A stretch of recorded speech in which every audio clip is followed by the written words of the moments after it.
Včeraj zanima me, povejte mi, kaj ima cerkev z dnevom državnosti oziroma kako ga cerkev praznuje?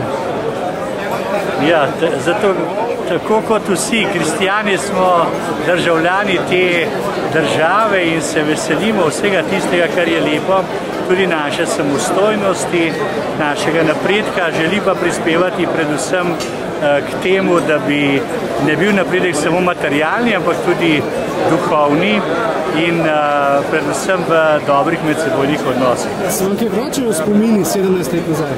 Se vračajo, ja. Jaz sem bil takrat župnik v Šentvidu in sem kar aktivno sodeloval, posebej v vojni za Slovenijo, ker sem dal na razpolago tudi zvonik župnijske cerkve, da so lahko teritorijalna obramba opazovali, kaj se dogaja v kasarni v Šentvidu. Povejte mi, vam je bila današnja slovenskost všeč?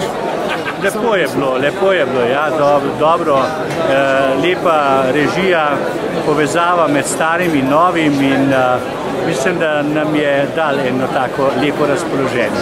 Najlepša hvala. Prosim. Včer, gospod Možina, najprej klauzule pravite v pogodbi nimate, je lahko za konkurenco tudi odgovarjate? Se pravi, lahko odgovarjam na ta način, da vam ne dvigujem rejtinga. Zdaj vam je drugače vprašal. Vam je današnja proslava všeč? Kar, ja. Sicer najbolj jo je zaznamoval dež, potem si jo bomo zapomnili, pa tudi sicer taka inovativna, sveža, razkošna, velika, v redu.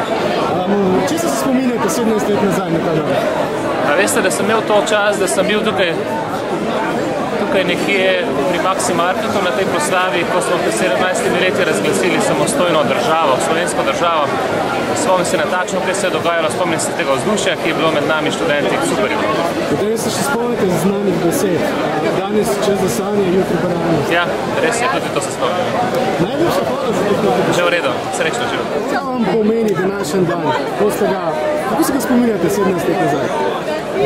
Zelo dobro, najbolj zaradi tega mi vedno znova in znova prihajajo tiste jutranje ure, pravzaprav 26. junija, ko sem dobil vpoklic v slovenske oborožene sile in potem bil 12 dni v uniformi, na nek način lahko rečem osvobajal mejni prehod v Dolgi vasi in potem preostanek preživel ob reki Muri, ob mostu in varoval most, da ne bi jugovojska prišla čez most v Prekmurje.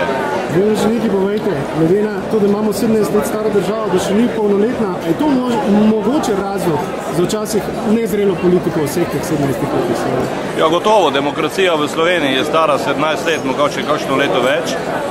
In da dohitimo zrele, klasične demokracije v Evropi ali v svetu, bo potrebno verjetno še kakšno leto.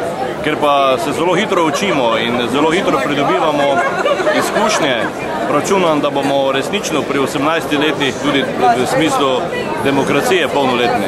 Vam je bila nocojšnja proslava všeč? Ja, vsaka taka proslava mi je všeč.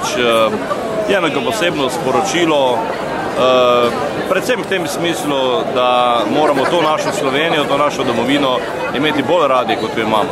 Še nekaj povejte, kaj boste za stavco, ki imate v roki? Za stavco bom nesel domov in na njo bom napisal datum 25. juni 2008.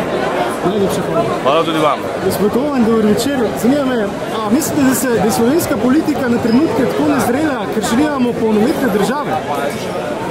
Ker še nimamo polnoletne države. Ja, torej, če še ni polnoletna, bo pa čez eno leto, da je po novih normah, pa je vprašanje, če bo že. Včasih so bili polnoletne z 21, še prej pa 24, tiskrat pa najbrž tudi država že polnoletna. Vejte, kako ste kaj zadovoljni s trenutno politiko ali pa z razmerami države? Se ne ukvarjam kaj dosti s tem. Se vam pa spomini vračajo 17 let nazaj? Ja, spomini so pač spomini, ne, ampak takrat smo si kaj drugače predstavljali, kot se je potem dogajalo. Najlepša hvala. Ja, prosim.